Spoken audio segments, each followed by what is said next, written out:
Bharat Dynamics Limited (BDL) and the Indian Army have signed a contract worth 3,131 crore rupees for the manufacture and supply of Konkur anti-tank guided missiles. Siddharth Mishra, Chairman and Managing Director of BDL, stated that Konkur is being manufactured by BDL under a license agreement with a Russian original equipment manufacturer. The missile has been indigenized up to the maximum extent.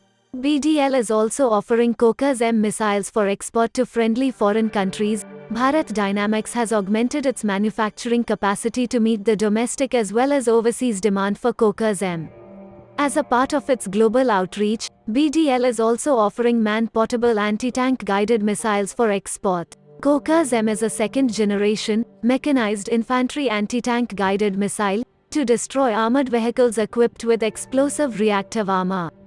The missile can be launched either from the BMP-2 tank or from a ground launcher. It has a range between 75 to 4,000 meters. The Atmanirbhar mission initiated by the Government of India has given momentum to the indigenization efforts of the company.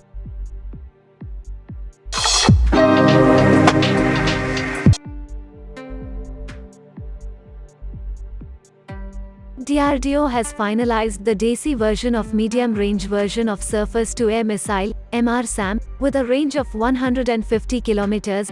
The MRSAM will be vertically launched active radar-guided highly maneuvering interceptor capable of intercepts up to 30 kilometers. The interceptor missile will be powered by dual-pulse solid-fueled motor with an additional rocket booster.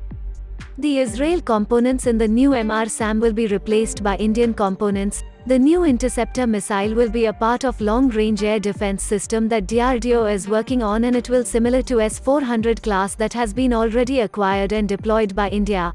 The combination of several interceptors in a network-centric environment will provide an optimal response for the future battlefield.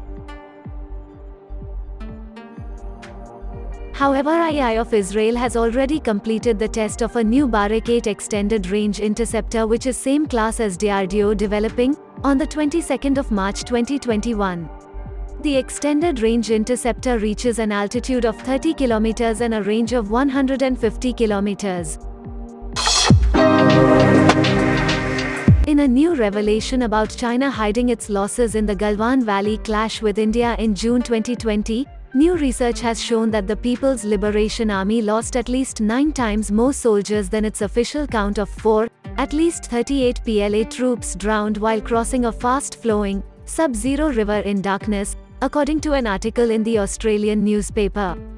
The report cited a year-long investigation involving discussions with mainland Chinese bloggers, information obtained from mainland-based Chinese citizens and media reports that have since been deleted by Chinese authorities. India had said that 20 of its soldiers had died in the Galwan Valley clash, which was fought in the near-pitch black night of June 2020. Humanitarian aid of 50,000 tons of wheat to Afghan people is likely to be transported to Afghanistan by India through Pakistani land routes from next week, and the delivery to be completed in a month's time. India had sent a proposal to Pakistan on seeking the transit facility to send the wheat to the people of Afghanistan via Pakistani soil, and it received a positive response from Islamabad. Following the Pakistani response, both sides were in touch to finalize the modalities for the transportation of the shipments. There has also been support in the humanitarian field in the form of 6 tons of medicines and 500,000 doses of COVID-19 vaccines that were sent by India in the past few weeks. India has been pitching for providing unimpeded humanitarian aid to Afghanistan to address the unfolding humanitarian crisis in the country. India has not recognized the new regime in Afghanistan and has been pitching for the formation of a truly inclusive government in Kabul, besides insisting that Afghan soil must not be used for any terrorist activities against any country.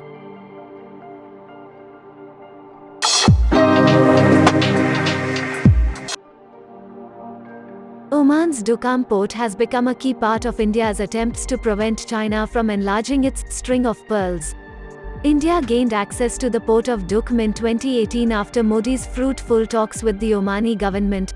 This means that India's access to it will make it a key component of its maritime strategy concerning the Indian Ocean, where it is competing with China. Being located to the northwest of the Indian Ocean, the port can provide to India an easy access to the Red Sea as well, via the Gulf of Aden.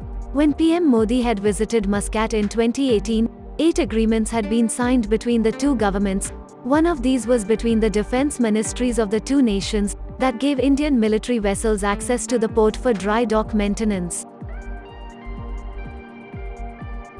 The port of DUQM Special Economic Zone is the location of an Indo-Omani joint venture, consisting of investment worth $1.2 billion to establish the largest Sarbacic acid plant in the Middle East.